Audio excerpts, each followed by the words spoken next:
can't wait to play the new stuff for bands, you know. I can't wait to get on stage with it. Yeah, it's definitely nice to play new material. Some of these songs on Hybrid Theory we've been playing for like 6.5 years. There's a lot of kids who are going to be bummed that we're not playing a lot of the older stuff. There's definitely a couple where I wouldn't be upset if we didn't play them anymore, ever again. You know, one step closer, even though it's like not one of my favorites, everybody else seems to love that song.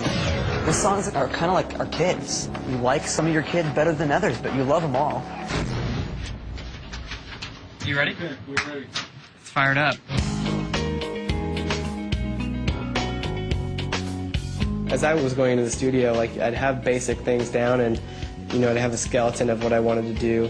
But working with a producer who was really there and involved with the record, that being Don Gilmore. Don was a good person to be able to try out some new ideas and to help me to fit those into what was going on musically. He laces the track. You lace the track, Don. I lock the flow. That's what it is, okay. I think the fact that Don was a bass player just really helped me to realize that he was smarter than your average person. In general, you know, bass players are smarter. There was so much brain power in here when these bass tracks were going down. It was just almost too much. I played the Music Man, it's Ernie Ball, and Stingray 4 and 5 strings. Right here, you can do this at home to mark the positions of the tone pegs. That's just regular tape. You know, just tape on over them, and then you can't turn them anymore. This is volume. So you just put that at 11, and you're ready to go. And here we have the sound room where we mic all of our amps. We got guitar cabinets all lined up. We stick them in here because they get pretty loud, and we don't want to listen to them at full volume. So we sit in there. I don't know if you can really see it because of the light. That's the control room. And then the stuff's being mic'd in here. You have the my amps, my cabinets. In the studio, I pretty much use the same gear that I would use live, and that would be a Ampeg SVT2 head with the SVT Classic cabinet, and the Sansamp PSA1 for some just distortion sounds and a little bit more of an EQ on it. Yes, Brad has 3 cabinets. I have 2 cabinets. But if you do a speaker count, because mine has 8 per cabinet and Brad's only has 4.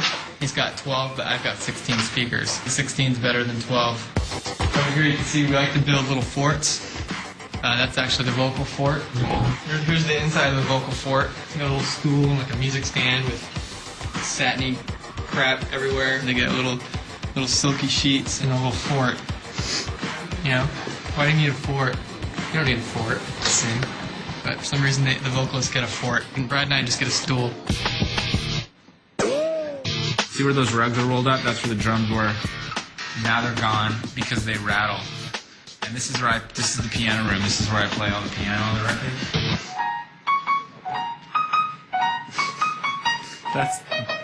You're not supposed to disclose that. I can't see it. Yeah, I mean, you guys will probably hear this once the album comes out, so it's okay for me to play stuff from the record. You know, sometimes ideas will just come to you, almost like you're channeling them. Like, I'll just use my knuckles. Yeah. The working title for that song actually was Knuckles. I'm gonna rock the mullet. Today we're going to be getting a haircut. Look at the camera, Bo.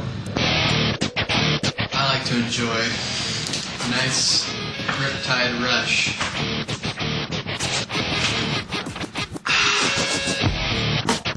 Alright, what's the vision here? The best mullet ever.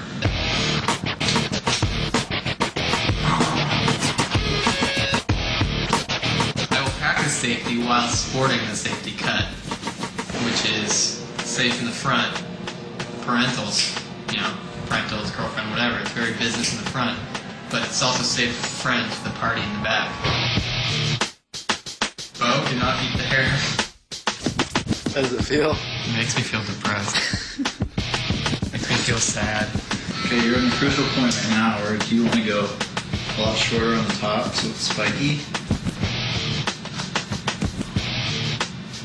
Or do you want to go just like comb over, come down?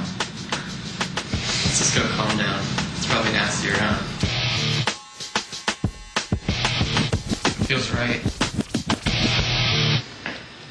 Almost feels too right. Everyone smile. My new thing is I'm smiling in every picture. What? That's my new thing. You smile?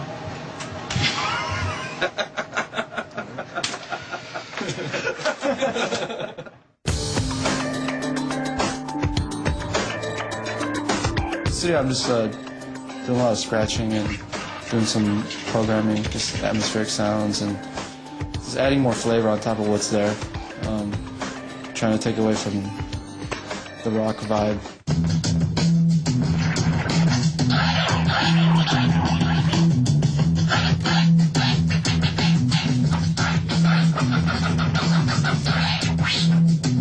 You got your cake, your layers of cake, and I'm putting all the dressing and flowers on top of it. I use tons of equipment. This is Mount Han. Yeah, Mount Han. This is all Joe's equipment right here. We had to like lift over our heads to put on stage the whole first year we toured. Don Gilmore hasn't really worked with any DJs. For him, it's kind of uncharted territory. If it's distracting, then he'll say it's distracting. And if it's good, then he'll say, oh, I think that's cool. So it's like when we're in the studio, it's pretty much me and Mike. Where's Johan coming in through now? Mike and I, we usually come up with all the sounds. Our songs are on the average 39% scratching and 5 to 8% keyboard. The rest of the percent is bobbing my head up and down.